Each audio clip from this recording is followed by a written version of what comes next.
So we're gonna just speak about the topics that you probably have seen before. On the Facebook page, Adrian's gonna speak first, then me and Brayton.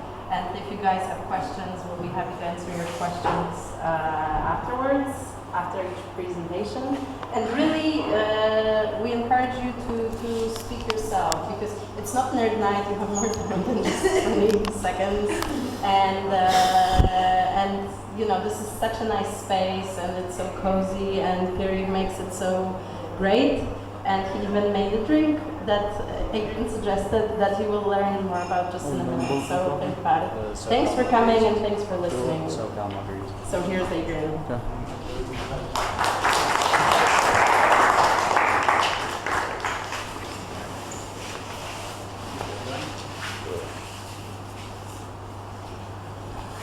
Good evening, everyone, and welcome to Speeches on the Cloud. It's a great pleasure for us all to be speaking with you here tonight.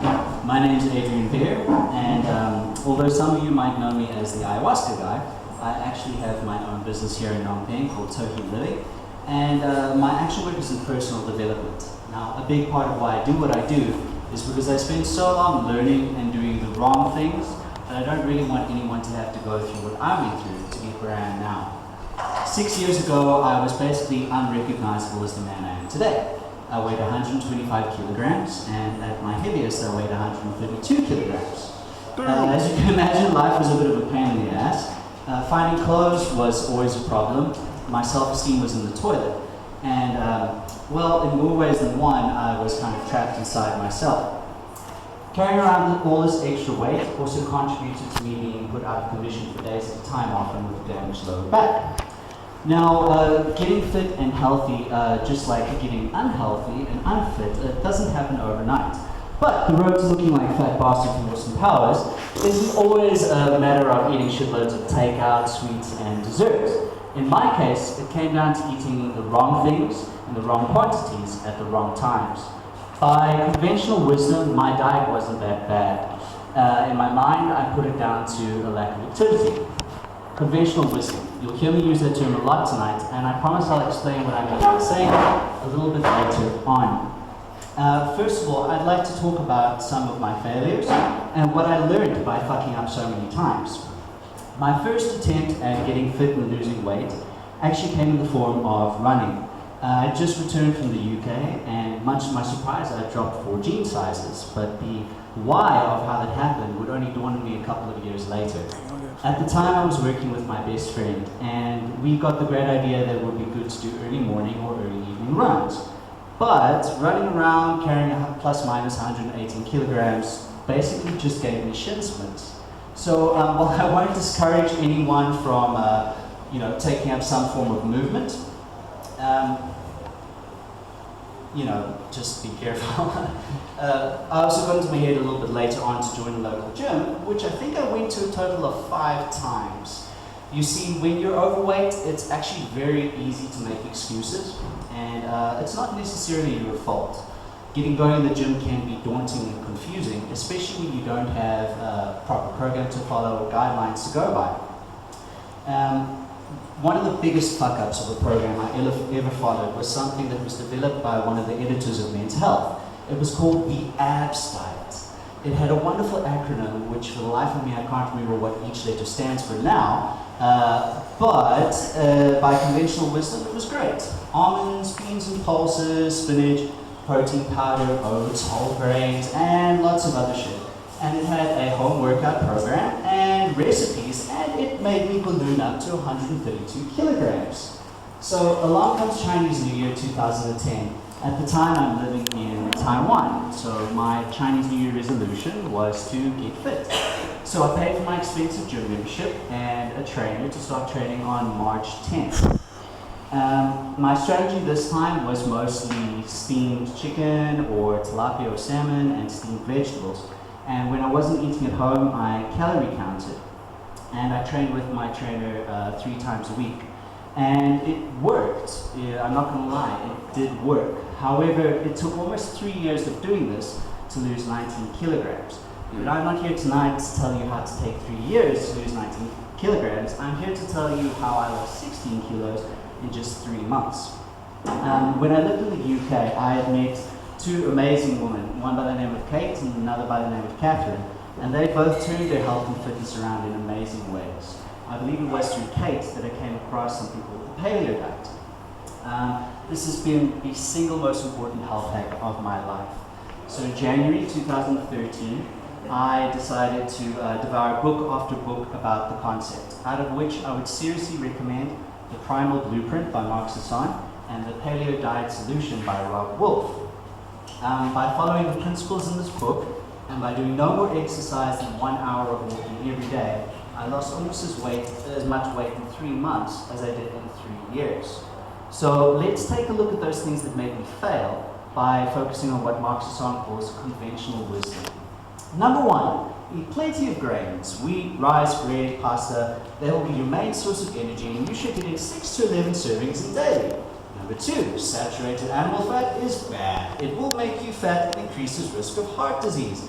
Rather use polyunsaturated fatty acids like vegetable oil. Number 3, limit cholesterol. It increases risk of heart disease.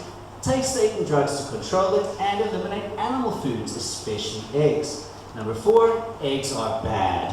Eat only the egg whites. Number 5, fiber is a part of proper gastrointestinal function. It lowers cholesterol and minimizes your caloric intake, and you should get it from grains. Number 6, meal habits. Eat 3 squares per day or 6 more meals. Number 7, workouts should consist of high-intensity cardio 3 times per week and lifting heavy weights for an hour at a time, often. Number 8, weight loss is a combination of low carbs, low fat, high cardio, and extreme portion and calorie control. All of this was a pain in the ass, and if I'd gone primal a lot sooner, it would have really helped out. Now, paleo or primal living is not so much a diet as it is a way of life. The goals here are simple. You get your energy from healthy fats, i.e. butter, coconut oil, animal fats from grass-fed animals, coconut milk, eggs. If your system can handle dairy, make sure that it is from grass-fed cows and that it is raw and unpasteurized and not full of hormones and antibiotics. Avoid grains like the plague. They damage your gut and increase your insulin levels. Eat lots of vegetables, except for beans and pulses.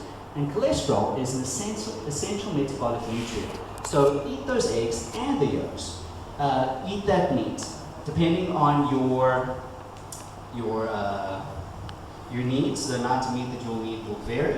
But grass-fed red meat is a great tool to help you build muscle. And wild salmon is full of healthy omegas. So that is your basic paleo philosophy. Now, my next 2 sections are going to be all about those healthy fats. First up is butter. By conventional wisdom, butter should be avoided at all costs. It's super high in calories and full of dreaded animal fats. But by primal standards, butter couldn't be better. It is full of readily available good energy, and especially if it comes from grass-fed cows. And you can tell the difference too. If your butter is sort of an off-white color, well, then it's likely that the milk used to make this butter comes from cows that were fed lots of grain or corn and are likely pumped full of hormones and antibiotics. This is not what you want. Milk from these animals can actually end up making you fat because of the hormone content and also make you antibiotic resistant. The good stuff is full fat, unsalted, and a yellow color. The brands we can get here in Asia are Kerrygold and Anchor brand. Now, butter also contains this awesome stuff called butyrate, which beneficial gut bacteria love. It turns out that bacteria that are more associated with trim and healthy folks, this kind of bacteria is more associated with folks that are more trim and healthy. And the butyrate actually also sort of slows down the bacteria that's associated with folks that are more unhealthy and obese. Now, you can use butter along with MCT oil and coffee to make this awesome drink called Bulletproof Coffee, which I'll tell you all about in a moment. But first I want to look at our other healthy fats. Now, these include coconut oil, olive oil, MCT oil, lard, and animal fats from grain-fed animals. MCT oil stands for medium-chain triglyceride oil, and it's probably one of the most beneficial oils on the planet. It provides easily, readily available energy and in the form of ketones. So when you switch your body over from using mostly carbohydrates as an energy source to using fat, your body starts getting your fat from dietary fat and your actual own body fat. This is a process called ketosis. This is why primal living makes it so easy to actually lose fat, because your body ends up eating your own body fat. Now, another one of the amazing things about these healthy fats is that they actually help repair brain damage. And a lot of studies are showing that it can even repair damage to the myelin in sheep. So, your animal fats that I mentioned, make sure that these are animals that are either grass-fed or pastured. And if it's chicken that you're after, make sure that these chickens are sort of like eating a mixed diet of like worms and bugs and anything that they can find clucking around outdoors or outside. Again, it's the same thing as with your milk. Avoid hormones, avoid antibiotics, etc. So, a good, easy way to tell if your red meat is grass-fed is by looking at the color of the fat. If it's a sort of yellow color, then you're pretty much in the clear. Now, another great way to stay in, sorry guys, my slides are running a bit ahead with me here. I'm going to leave it just here. So another great way to stay in ketosis is to practice something called intermittent fasting.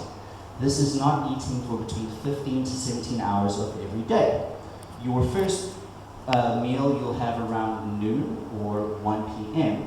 and breakfast will consist of bulletproof coffee, which will keep you full and full of mental clarity and energy.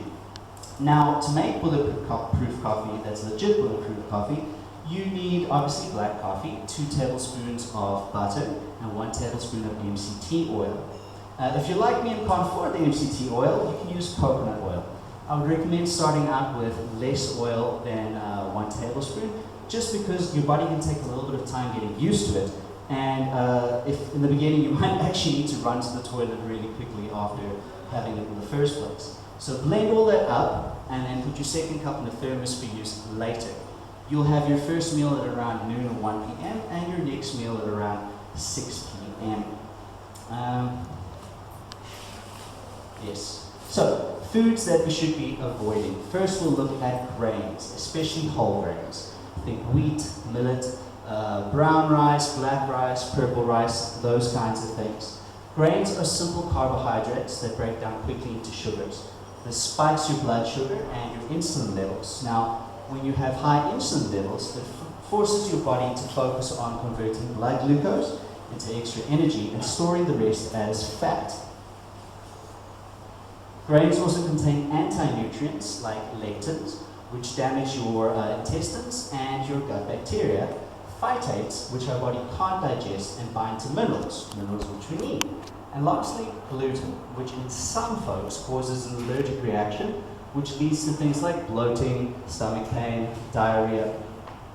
Now, when your body is busy fighting damage from a leaky gut or something it's allergic to, it causes a lot of inflammation. And so many studies are now showing that chronic inflammation is one of the leading causes of many of our modern diseases, from muscular sclerosis all the way through to cancer. The next thing we want to be avoiding are beans and pulses. This is mostly because of their high lectin content, but also because they're very high in phytic acid. Phytic acid binds to nutrients and it makes them unavailable for our bodies. Soy contains many of the same problems as other legumes, but it also contains plant estrogens, which in men lowers your libido, lowers your stamina, your virility, causes you to hold excess weight around the stomach, and can give you man boobs.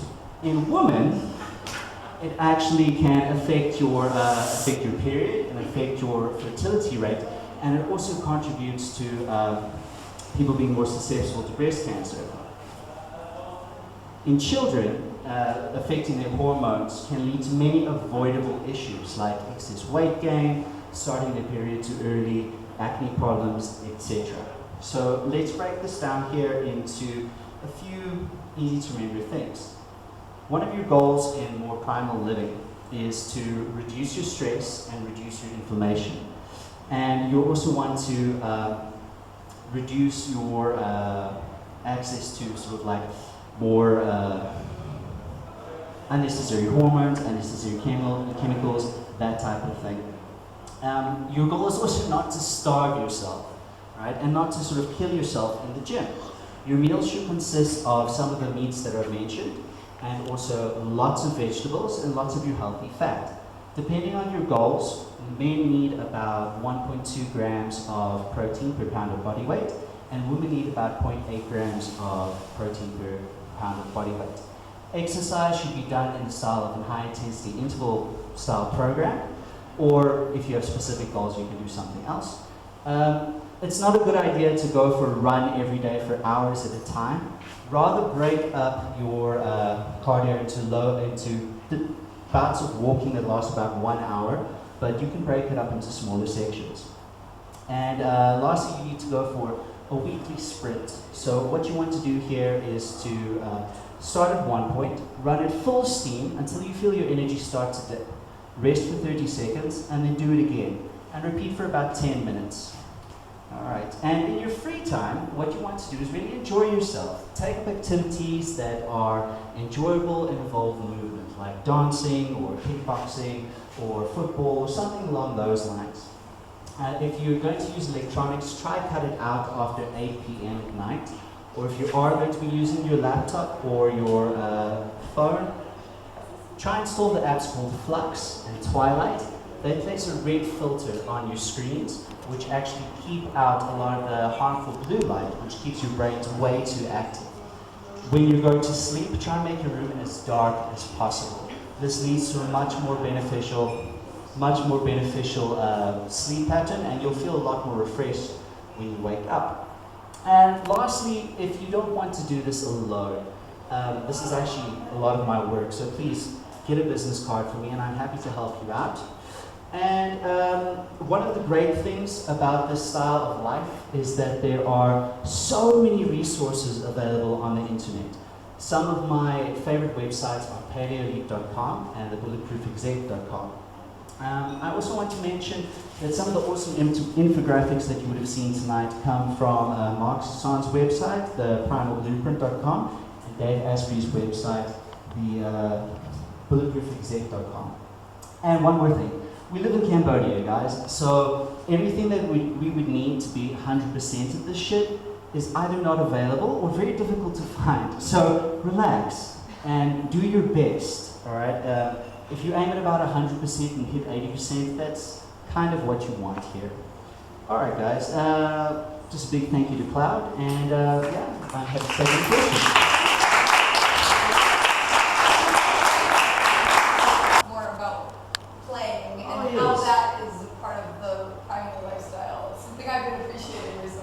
Yeah, one of the whole things about playing is that so many studies are showing that as we grow up and we get taught and socialized not to play anymore. Play is things that children do. But children laugh something ridiculously like 300 times a day, and adults laugh maybe like 30 times a day, right? And that's like if we're having a good day.